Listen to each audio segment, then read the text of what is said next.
When I was growing up, we had to wear uniforms in school. And I remember my dad would always buy the wrong material for the uniforms. Every single time, it never failed.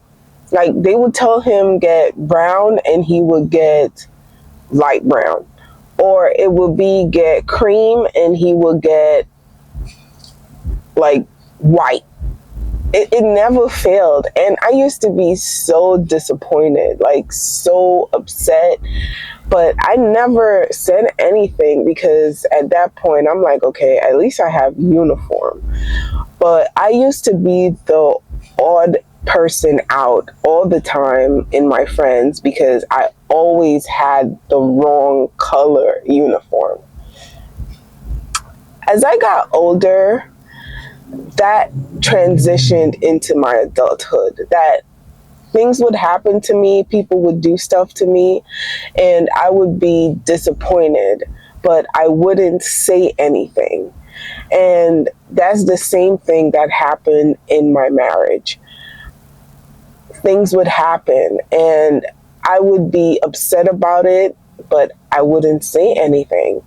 And without me saying anything, I started just, again, consuming the wrong foods. I would eat McDonald's, I would eat Wendy's, I would eat burgers, just shakes, just things that were definitely not healthy for the body. And I was working full time and being a full time mom. So it was, I went to the gym here and there. They had a point in time where I actually just started going to the gym very frequently. And, I'm losing the weight. But if you're going to the gym frequently and you're still just not eating correctly, the weight you're going to lose weight, but not a substantial amount. So after going to the gym just became difficult for me. Again, I'm consuming because there's a lot of things going on inside of me that I feel like I just cannot say because I don't want confrontation, because I never grew up on confrontation as a child. When I got older and I started living with my mother, like her mode of speaking was confrontation. So I developed that mode of speaking. And when it came to my ex-husband, that was my mode of speaking, confrontation. So basically it never went anywhere. And he was out here doing his thing. I'm over here like trying to balance everything. And again, I'm just consuming all the wrong things. So what happened? I'm gaining. And when they said there's fat blindness, there's definitely fat blindness, because I'm looking at myself in the mirror and I'm like, I'm not that big. But when they take a picture, I'm like, oh my goodness, I look like a freaking beluga whale. And that definitely took a toll on my self-confidence. So after a while, I just gave up on life. Like, I literally gave up. I'm like, you know what? I'm never going to lose this weight. I'm just going to be a beluga whale, right? I remember one day I was crossing the street and there was this car that, stopped. I guess they had the light. I can't remember, but I was crossing in front of the car, and then she shouted, "Get your fat ass out of the road." And I'm looking around like, who is she calling fat ass? Like, I just couldn't for the life of me figure out who she was calling a fat ass, but she was calling me the fat ass. I should have noticed, right? But the weight is pounding on. I moved from before I had my daughter, I was about 150, 155. The highest I was ever was 160. I'm 5'6". So even at 150, 160, I'm proportioned. After I had my daughter, I moved up to 190, 200. And again, I was losing the weight, like I mentioned. So I dropped down to about 180 something. And again, when you lose weight and you don't do the right things to maintain that weight or to lose more weight, guess what? You start eating bad, you start gaining more weight. And that's exactly what was happening. I lost the weight and then I doubled. So at the end of it, I was about 230 pounds. And every time I would go for my annual, the doctor would be like, you better watch what you're eating because your cholesterol is high, you're pre-diabetic, your blood pressure is high. It's like everything is just high, and I can't figure out how to manage it, how to deal with it. So, again, I'm doing it the best way I can. I'm like, okay, instead of eating 3 pancakes, maybe I'll have 1 pancake.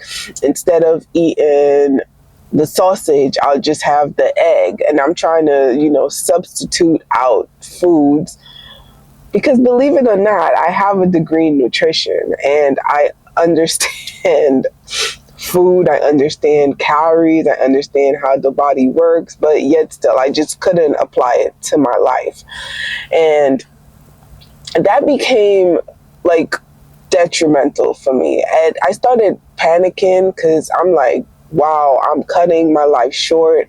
I'm going to die soon because all I keep hearing is, hey, your cholesterol is high, your cholesterol is high.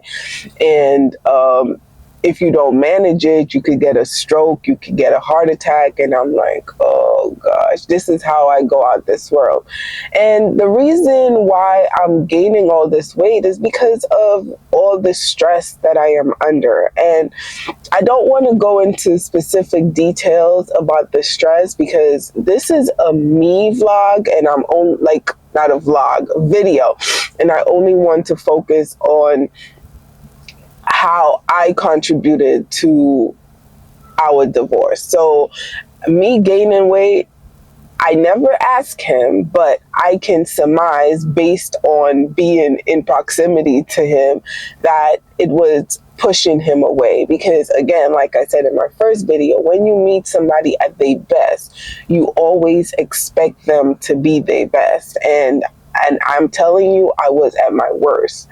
And I was just pushing that man away. I was just, unhappy to the point where it's like, okay, you know what? Maybe I'll just speak to people online. Like, he's out here doing his thing. I should just speak to people online, which was the wrong thing to do because, at that time I shouldn't be focusing on trying to talk to anybody.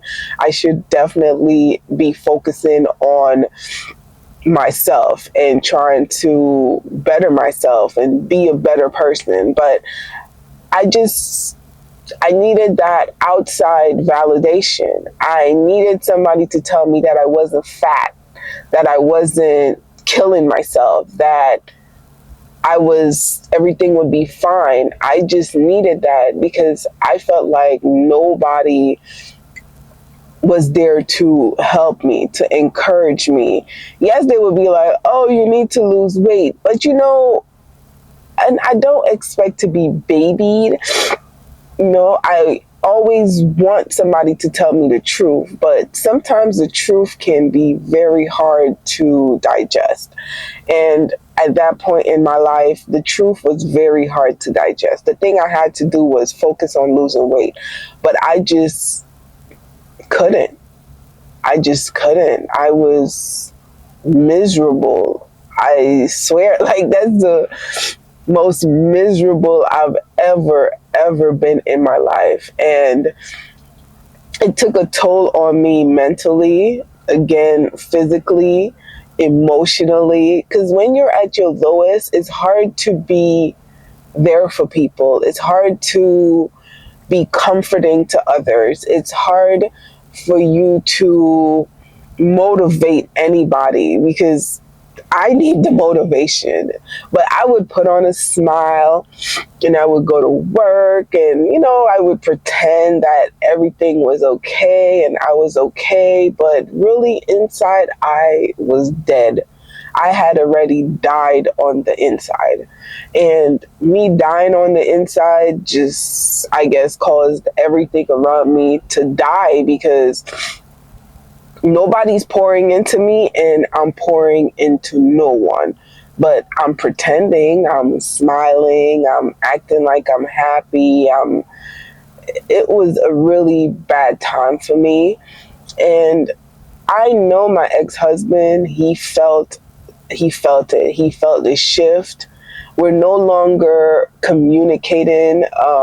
We weren't communicating effectively initially. So, now, like, the communication is full gone. Like, there's no more communication. And he's doing him. He's doing him. And I'm getting, I'm seeing little things that he's out here talking to somebody. Like, he would walk in the house and I could hear him on the phone with somebody. And a part of me was kind of relieved, honestly. I felt, okay, at least he's out here living his life. Like, he's not worried about what I'm doing. He's doing him.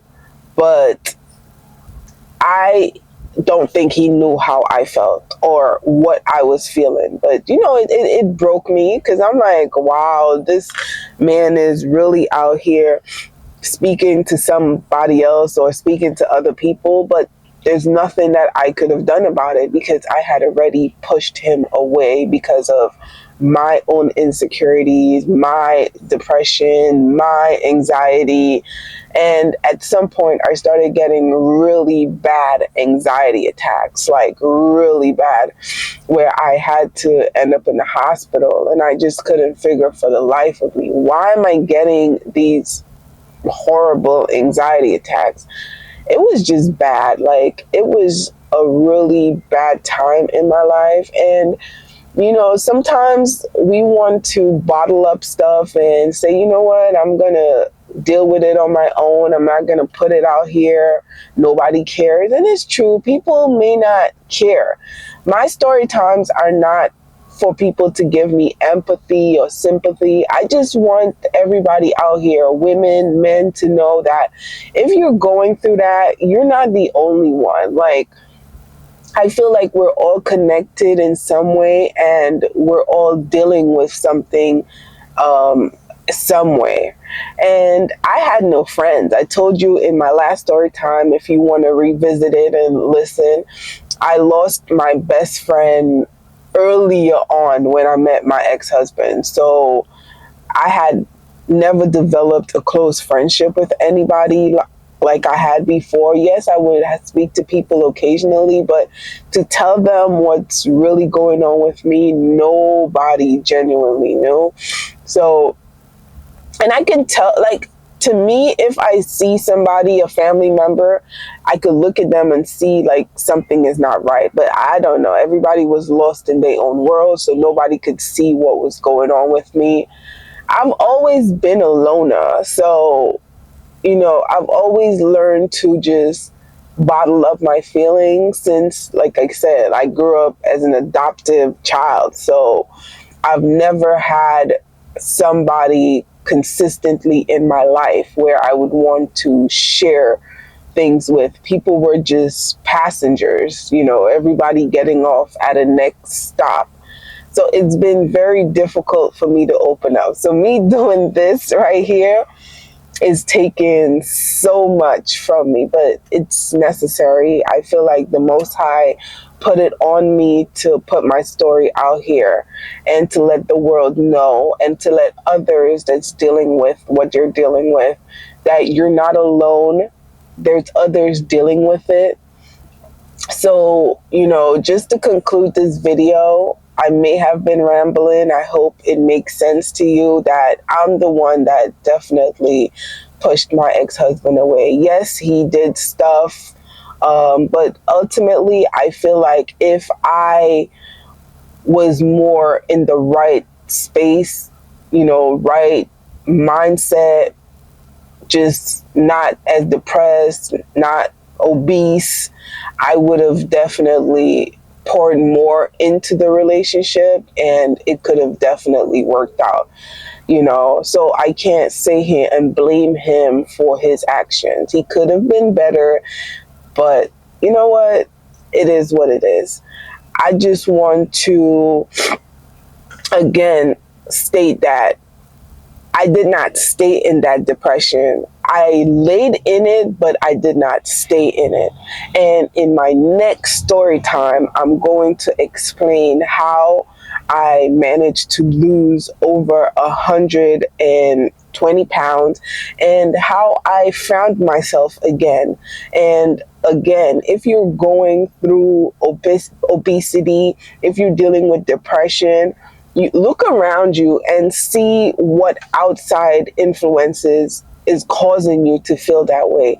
Look inward and see what transpired in your childhood that led you down that path, because I know a lot of us are dealing with trauma from our childhood that we have kind of suppressed, but it always rears its head occasionally, and a lot of that can be the reason why we're doing and feeling the way we're feeling. So again, if this video inspired you, if you're dealing with depression, if you're suffering from weight gain and you're trying to lose weight, let me know in the comments below. Don't forget to subscribe to the channel. Don't forget to share. Don't forget to follow. I feel like the message needs to be out here for others. And again, I have plenty of videos from the first time with my best friend to me dealing with my ex-husband and a new baby. Go check out the other story times. They're pretty interesting. So again, thank you for listening and have a great day. Bye.